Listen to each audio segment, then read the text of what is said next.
घनश्याम यादव और आप देख रहे हैं BKM न्यूज। आज मैं आपसे मिलाने जा रहा हूं एक ऐसा समाज सेवी जो समाज सेवा के साथ साथ राजनीति में भी अपनी पूरी पैठ रखते हैं, इलेक्शन का प्रेडिक्शन लगाने में भी काफ़ी एक्सपर्ट हैं। उनसे बातचीत करने हमारे संवाददाता राजीव लोचन के साथ आइए देखते हैं। नमस्कार, मैं राजीव लोचन और आप देख रहे हैं चुनावी चर्चा हमारा था कैसा। इस कड़ी को आज आगे बढ़ाते हुए आज मैं आपसे एक ऐसा शख्स से मिलाने जा रहा हूँ वो समाज सेवा के साथ साथ क्षेत्र में राजनीति को भी गौर से देखते हैं। जी हाँ, मैं बात कर रहा हूँ श्रवण कुमार सरपति। आइए मैं आपका ज्यादा समय ना लेते हुए उनसे आपको डायरेक्ट मिलाना। सर, सबसे पहले आपको मेरा इस BKM न्यूज चैनल में होने चाहिए। इसके लिए आपको बहुत बहुत धन्यवाद। पहला सवाल ये है, अब जो त्रिस्तरीय पंचायत चुनाव हुआ, नगर निगम का जो चुनाव चल रहा है, इसको आप किस नजर से देखते हैं?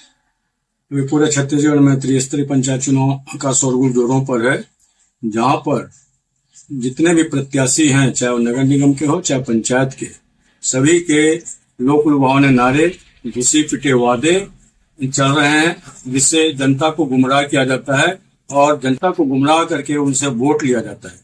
पहले ये लोग जनता का पहुंच होते हैं, उसके बाद चुनाव जीतने के बाद जनता से पहुंच हुआते हैं और जनता की समस्याओं पर बिल्कुल भी 5 साल ध्यान नहीं दिया जाता। जैसे ही चुनाव आता है फिर उसी कड़ी में लोग घिसी पिटी लोक लुभावने नारे और वादे करके फिर जनता से वोट ले लेते हैं। आपने BKM न्यूज जो भी दर्शक देख रहे हैं, उनको इनसे बचने के लिए आप क्या सलाह? मेरा ये कहना है कि जो राजनीति करने का इच्छा रखते हैं या जो भी राजनीति करते हैं, उनको जनता की सुख दुख में साथ रहना चाहिए, जनताओं की समस्या को जितना हो सके निराकरण करना चाहिए और लोक लुभावने नारे जो हैं वो पुराने और घिसी पिटी हो गए हैं। जनता जागरूक हो चुकी है, जनता अब नेताओं को समझने लगी है, इसलिए नेताओं को शालीनता पूर्वक जनता के साथ रहना चाहिए। सच्चाई को बाहर लाना चाहिए, ना कि झूठे वादा करना चाहिए, ऐसा आपका कहना है? हाँ, सच्चाई को बाहर लाना चाहिए और जितने भी जनता की समस्या है उनको सरकार के समक्ष रखना चाहिए और उनको सुलझाने की कोशिश करना चाहिए। यथासंभव जनता की समस्याओं को सुलझाना चाहिए। जनता रूपी जनार्दन, भगवान रूपी जनता, ये सब वर्ड ये इलेक्शन के समय ही क्यों आता है? बाद में कहाँ जाता है ये वर्ड? ये सब जनता को लुभाने का नारा है और मैं जानता हूं कि जितने भी नेता हैं सिर्फ चुनाव के समय नल जल व्यवस्था, पानी की व्यवस्था, सड़क की व्यवस्था, स्कूल की व्यवस्था, स्वास्थ्य की व्यवस्था के ऊपर केंद्रित करते हैं ध्यान, और जैसे ही वो चुनाव जीत जाते हैं सभी को भूल के अपने स्वार्थ के ऊपर उनका ध्यान केंद्रित हो जाता है। जो युवा, खासकर मैं देखता हूँ कोई भी नेता, युवा नेता, मैं युवा नुवा हमेशा बोलते रहते हैं। आपकी नजर में युवा नेता का परिभाषा क्या होना चाहिए? युवा नेता वो है जो 35 साल तक की, 21 से 35 साल की उम्र है उसकी, लेकिन आजकल किसी भी उम्र के लोग अपने आप को युवा नेता साबित करने में लगे हुए हैं, जो कि गलत है। युवा नेता माने युवाओं के साथ मिलकर उनका काम करे और युवा शक्ति आज महाशक्ति है और युवा शक्ति के कारण सरकार टिकी हुई है। इसलिए युवा नेता होने का तात्पर्य यह है, जब अपने आप को 40 साल पार हो जाने पर वो अपने आप को युवा नेता मत समझे और युवाओं को गुमराह मत करे। युवाओं के साथ कदम से कदम मिलाकर चलने वाले नेता को ही हम खासकर युवा नेता माने, ऐसा आप कहो? हाँ, बिल्कुल सही। मेरा और एक यहाँ पे सवाल आ रहा है मेरे मन में, जो त्रिस्तरीय पंचायत चुनाव को लेकर अभी चुनाव का जो बिगुल वो तो बच चुका है, रोड में हल्ला गुल्ला भी चालू हो चुका है, बैनर पोस्टर वार भी चालू हो चुका है। इसको आप किस नजर से देखते हैं और लोगों को क्या सलाह देंगे? खासकर अभी जो है पंचायत का शोरगुल इतना ज्यादा है कि एक तो प्रत्याशी लोग बिना परमिशन के कहीं पर भी पोस्टर बैनर छाप देते हैं, किसी का ध्यान नहीं रखते। इससे जनता को बहुत डिस्टर्ब होता है, स्कूली बच्चों को पढ़ाई में डिस्टर्ब होता है और व्यापारियों को भी व्यापार करने में डिस्टर्ब होता है। इसलिए मैं चाहता हूं ये लोग शासन के नियमों का ध्यान दें, न कि शासन के नियमों का उल्लंघन करके अपने आप को बड़ा नेता समझ के शोरगुल में ध्यान दें। एक जो अपना चुनावी वादा कही है, जो वो रिटिंग में लिख के देते हैं कि मेरे पास इतना संपत्ति है, मैं इतना गाड़ी का उपयोग करने वाला हूँ, मेरे साथ मतलब इतने इतना लोग रहेंगे, इतना पैसा खर्चा होता है, वाकई उतना ही जो उनका टारगेट के हिसाब से होता है या बस वो दिखावट है, उससे कई ज्यादा होता है? क्या है आपकी? ये कहते कुछ है और करते कुछ है। जो भी शो करते हैं वो सब फर्जी रहता है। इनके पास संपत्ति ज्यादा रहता है, संपत्ति कम शो करते हैं, और जो भी शो करते हैं ये अपना दिखावा के लिए करते हैं, और रिकॉर्ड में कम रहता है और यथार्थ में ज्यादा रहता है। अगर रिकॉर्ड में कम रहता और यथार्थ में ज्यादा, तो वैसे भी तो फिर वो फर्जी हुआ। तो उसके लिए कोई स्टेप है क्या? कानून क्या कहता है? अब वो कानून उसका सबूत नहीं मांगता। अगर वो अपने संपत्ति का डॉक्यूमेंट्स मांगे कानून, तो हर प्रत्याशी अपना सही डॉक्यूमेंट देगा, उसका गलत फायदा उठाते हैं। तो मैं एक चीज और बोल रहा हूँ यहाँ पे, चाहे कोई भी नेता रहे, चाहे वो पंच से लेके मैं सांसद तक का बात कर रहा हूँ, हमारा क्षेत्र का विकास सही मायने में क्यों नहीं हो पाता? इसके पीछे का कारण आप क्या देखते हैं? क्षेत्र में विकास इसलिए सही मायने में नहीं हो पाता कि जनप्रतिनिधि अपना कर्तव्य को सही ढंग से नहीं निभाते। तो क्या चलता है उनके मन में? चलता क्या है कि क्षेत्र का विकास ना करने में उनका फायदा है कि करने में फायदा है? आप एक समाज सेवक के हिसाब से आपको क्या? क्षेत्र का विकास करने में जनप्रतिनिधि को फायदा है, क्योंकि अगर क्षेत्र का विकास करेंगे तो हमेशा जनता के साथ जुड़े रहेंगे और हमेशा जनप्रतिनिधि बने रहेंगे।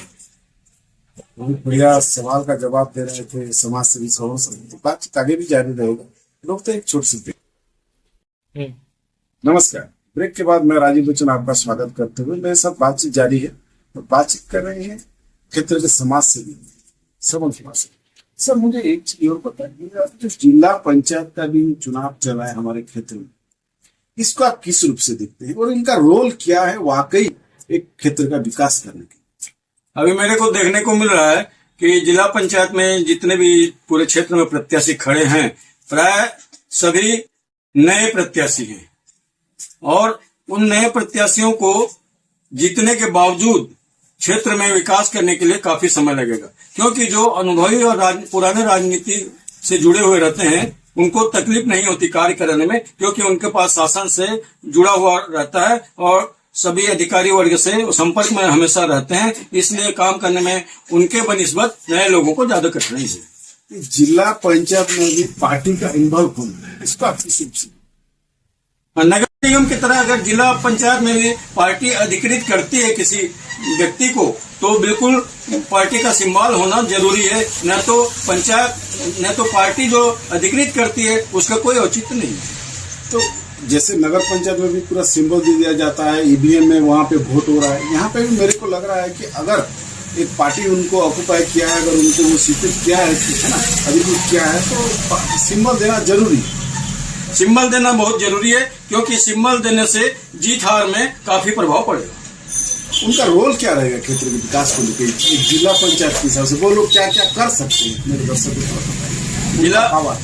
जिला पंचायत के जो जिला प्रतिनिधि हैं उनको बहुत सारे पावर शासन ने दिया हुआ है, और उस पावर को इस्तेमाल करें तो जनता की काफी समस्याएं दूर हो सकती है। जैसे कुछ उदाहरण देके बता दीजिए मेरे दर्शकों को। सड़क है, बिजली है, पानी है, और जितने भी भवन बनते हैं सब जिला पंचायत में काफी मद आती है, और सब मद का उपयोग किया जाए तो काफी विकास हो सकता है। क्या जिला पंचायत जो सदस्य चुन के जाते हैं वो चाहने से क्या क्षेत्र के जितने भी पंचायत है वहां पे फंड लाकर वो लोग काम करा सकते हैं? बिल्कुल करा सकते हैं, उनके पास पावर है, और शासन से भी वो लोग अदर फंड भी लाके पंचायत में दे सकते हैं और पंचायत को विकास करा सकते हैं। और जनपद का क्या रोल रहता है? जनपद का भी वही रोल है। जनपद क्षेत्र के अंदर जितने पंचायत आती है वो सभी पंचायतों का देख रेख जनपद सदस्य लोग करते हैं, और उनके पास भी फंड रहता है, वे अपने फंड से पंचायतों का विकास कर सकते हैं।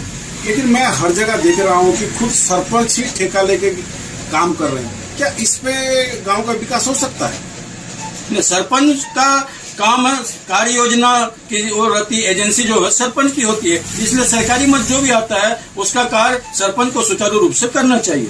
इसको अगर कोई एक परफेक्ट जो एजेंसी है, जो अनुभवी एजेंसी रहता है, जो ठेकेदार लोग रहते हैं जैसे बी क्लास सी क्लास, उनको देने से बेटर है कि या खुद सरपंच काम करे बेटर है? आपके नजर में क्या है? खुद सरपंच कार्य करे तो बेटर है, क्योंकि वो गांव में रहता है और गांव के अनुरूप काम करेगा, जनता के अनुरूप काम करेगा बनिस्बत ठेकेदारों। एक हटके सवाल मेरे मन में आ रहा है, अभी गर्मी ज्यादा बढ़ रहा है, पर्यावरण जो अभी मतलब थोड़ा सा इम्बेलेंस हो रहा है, अभी आने वाला जो वेव जो हीट वेव भी बहुत समय जारी होता है, इससे बचने के लिए आप ग्रामीणों व क्षेत्रवासियों को क्या ऐसे सलाह देंगे ताकि थोड़ा सा माहौल ठीक ठाक बने रहे, पर्यावरण ठीक रहे? शासन पर्यावरण में विशेष ध्यान देती है, परंतु जो शासन की योजनाएं हैं उनका परिपालन सही ढंग से नहीं होने से पर्यावरण दूषित हो रहा है। क्योंकि शासन नर्सरी से बहुत सारे पौधे गांव-गांव में, चाहे आंगनबाड़ी के थ्रू हो, मितानिन के थ्रू हो, चाहे वन विभाग के थ्रू हो, भेजती है उसे लगाने के लिए, परंतु उसको लगाने पर ध्यान नहीं दिया जाता, इसलिए पर्यावरण दूषित होता जा रहा है। शासन की योजनाओं को सुचारू ढंग से अधिकारियों को पालन कराना चाहिए। सूखा तेल नदी पे पुलिया अभी तक नहीं बन पाया, आप लोग बहुत भिड़े थे उसको पुलिया बनाने के लिए, अभी तक नहीं बन पाया। आने वाले दिनों में आप लोगों का क्या रोल रहेगा उसमें पुलिया बनाने को लेकर? सूखा नदी के पुलिया को एक ठेकेदार द्वारा लिया गया था, परंतु ठेकेदार पूर्ण नहीं कर सका, तो उसका टेंडर निरस्त कर दिया गया और नया टेंडर देने की कोशिश में शासन लगी हुई है, परंतु नया टेंडर मिला कि नहीं मिला ये जानकारी मुझे अभी तक नहीं है। अगर यथाशीघ्र नया टेंडर नहीं होता तो हम लोग मुख्यमंत्री जी के पास जाएंगे, एक प्रतिनिधि मंडल बना के, और उनसे मांग करेंगे कि इतनी समस्या है हमारे क्षेत्र में सूखा नदी पुल नहीं बनने से, इसलिए सूखा नदी पुल को जल्द से जल्द बनाया जाए। नल जल में भी ऐसे खाली डेमो दिखा दिए हैं, पानी किसी में भी नहीं आ रहा है, वही पुराना पाइप में पानी आ रहा है, जिससे उसका जो गुणवत्ता उतना सटीक नहीं हो पा रहा है जितना होना चाहिए। इसको सुधारने के लिए आप लोग क्या रणनीति है? नल जल कार्य का काम जो है अभी तक अपूर्ण है, और जहां पूरा भी हुआ है अभी तक नल सप्लाई चालू नहीं किया गया है। ठेकेदार को पूछने पर वो कहता है कि हमारा अभी पैसा बाकी है, और ये अधिकारी लोग जाने, लेकिन मेरे नजर में जो जितने जगह भी कार्य पूर्ण हुए वहां भी अब तक नल सप्लाई नहीं है। या तो इसमें ठेकेदार की लापरवाही है या शासन की लापरवाही। आखिरी में मेरे दर्शकों को एक समाज सेवक के हिसाब से जो वोट देने जाएंगे उनको क्या अपील करें?